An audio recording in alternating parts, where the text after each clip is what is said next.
Hello guys, we're gonna talk to the person who has 40 years of experience in trucking. We're gonna ask, what do you think about trucking in 2026? What's your rate per mile? And let's start off. So, sir, how much do you make for every single mile you drive? $3.75 a mile. You're owner operator, I guess it, right? Yep, owner operator. And I guess it right. So, what is your weekly mileage on average? I usually 3,500 miles to 4,000. I'm bringing home about anywhere from $6,000 to $7,000 a week. That's really good. With a drive van. With a drive van. Amazing job. And you have dedicated customers or brokers or something like that? Dedicated customers that we've had. I mean, the guy I leased onto, he's been there, done it for the last 7 years with these people here, and we're doing real great. I must mention, your truck is beautiful. I love the old school truckers and old school trucks. This is different level of trucking, right? Yep, different level. Especially with the new breed and the new trucks. Yeah. There ain't a whole lot of the old trucks still out here. I mean, there is some of them, but they're not a whole lot like they used to be. Brother, how many hours of sleep do you have every day? I mean, I'm still pretty well. I'm running usually. I get 10 hours of sleep usually every night. 10 hours of sleep. So I make I make it, but yeah, it works. You've been there for 40 years. What do you make of ELD? Is it a problem or solution? It's a problem. Problem? Why? It's a problem because it limits the guys what they can do. The new guys coming out, they're forced to do Several E-logs. Several E-logs. They're forced to do what, that, and they don't get enough ramp, extra sleep. They don't get all that. I mean, it's just, because then they go to bed, they got to get up early in the morning. Some of them ain't used to getting up early in the morning going to work, then there you go. I mean, they're awake trying to do their job, and it's a problem. It's a driver abuse. You mean that the big corporation pay 50 cents per mile or 60 cents per mile and make drivers drive more miles, sleep less, and it's endangers all the four-wheelers out there and the drivers as well. Everybody, right. And endangers everybody. Because without a few E-logs, you cannot make enough money to survive. Right. Yeah. Totally agree. Sir, I think E-log ought to be banned myself, but you're a trucker, through trucker, old school trucker. What if you wake up tomorrow, you have no CDL? I'd be in trouble because that's all I've done. That's my livelihood. Tell me about yourself. Who are you without your truck? Somebody has to work to pay bills and stuff, but I mean, it would be hard to try to find a job that would pay what this does for me. Thank you, sir. Thank you for the interview. God bless you. All right. You guys have a good day. You too. We just talked to the person with 40 years experience in trucking. To summarize, ELD is not a solution, it's a problem. And I kind of agree with that gentleman, because ELD would be a solution if drivers get paid decently. In order to get paid decently, rpmod.com is your solution. That's a platform where you can find better paying job, better paying company, and conditions for yourself. Best conditions for yourself. So, where are you from, guys? Originally from here? Tennessee. Middle Tennessee. Yeah. Right around Nashville. Our TikTok. Thank you so much. I appreciate it. Yeah. We're trying to start YouTube as well. A few moments later. So you're the owner of the truck and you drive it. I drive for him, yes, sir. So technical question: do you need CDL or no? I don't have a CDL, but I'm getting ready to go get my permits because he's going to put me in a semi. So what's the max weight you can pull?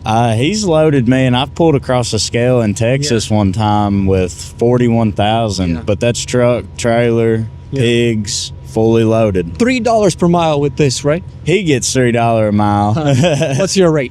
I make 50 cents a mile. 50 cents. And how many miles do you put in every week? I've been putting in 2,000-3,000 miles. Wow. There was one week I did 4,000, but And your Friday check, take home. I mean, I've made 1,500, 2,500, $3,000. I make all kinds of money doing it for him. Yes, sir. Brother, who are you without your truck? I mean, I was raised doing it. I originally was raised on a cow farm, and then I got tied in with him and another boy that we do it with, and I haul pigs, goats, sheep, cows. I've hauled water buffalo, yaks. We've hauled all kinds of stuff with these trailers. See, the story, it's just an amazing story behind the cow hauling in general. So we've been investigating. We try to build a huge video, like a movie about this. So the story behind it has a culture in it. So it all began in Texas in the early, 17th century, where people were moving stock by feet to states like Pennsylvania, and New York. And now it's a huge. You know how many cows how many heads are transported every single day in America?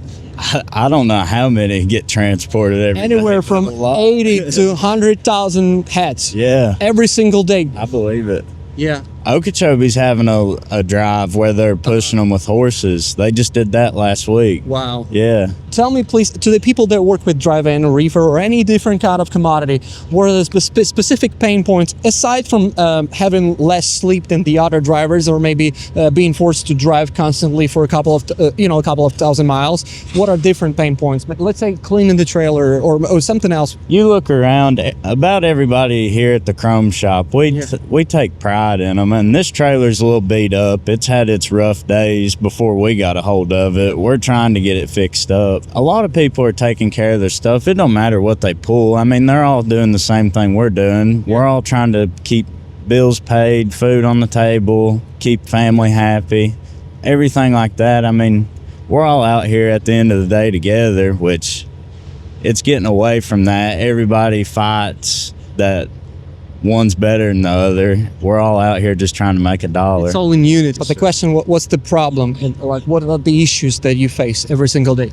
Keeping the trailer clean, yeah. Keeping the trailer clean. Yeah, keeping that thing clean. One load, and I got to get it washed out. You clean it yourself, or are you hire someone? Most of the time, we pull in, and we'll have somebody wash it out for us. But, I mean, you run 19, 20 hours, you don't want to get down in that trailer and clean manure out. I mean, I've done it plenty of times. I was doing that before I had a license. I've done it before. How many trucks do you have? This is my third one I bought. I bought this one early this year. So what is your revenue? How much in revenue you generate every month? Man, it's all over the board. I mean, anywhere from, you can tell me the percentage of your gross. What is the revenue of that percentage? I'd say gross just depending on the months. The livestock comes and goes with the weather and everything. Seasonal? Times a year and holidays and such. So I mean, decent month. I mean, you'll gross with just the gooseneck stuff. I mean, you may gross anywhere from 15 to 30, 35,000. And you don't have semi, do you? I do not. We've got a guy that we're contracted with that owns several, and we do a lot of work with him.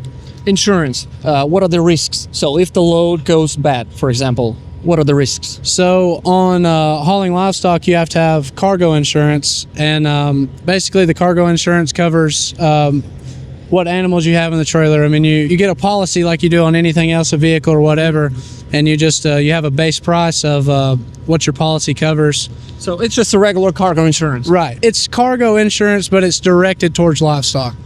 How do you feel? What are the underwater stones in this business in particular? It's great all year round, don't get me wrong, but I mean, like I said, it comes in waves, and I mean, there's times where you're slow and it's hard to keep a truck on the road, and I mean, there's times where you don't have enough trucks to keep on the road, and I mean, the overhead in this is a big thing. I mean, the trucks and trailers are expensive. I mean, you can see the spare tires you have to have. I keep tires, hubs, brakes, I mean, all kinds of tools, everything. It's just it's a lot on your overhead and a lot of maintenance to keep up. Thank you so much for the interview, guys. God bless you. Thank you. Trucking is more than just a lifestyle for them. It's their passion. They live it. One gentleman told me, you gotta just live it, you know? You cannot make money without loving it. So stay tuned for more content like this. God bless you, and see you in the next video. Subscribe.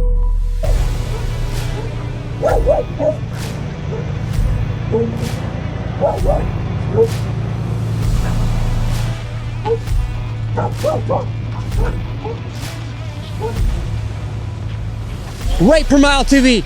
Follow now for more content like this. And on top of that, rpmile.com. Go ahead and support our platform, best platform for truck drivers to find their employment. Potentially, you can get higher rates, higher paychecks, more in 401k, and overall better conditions for you. God bless you. Stay safe on the road, guys.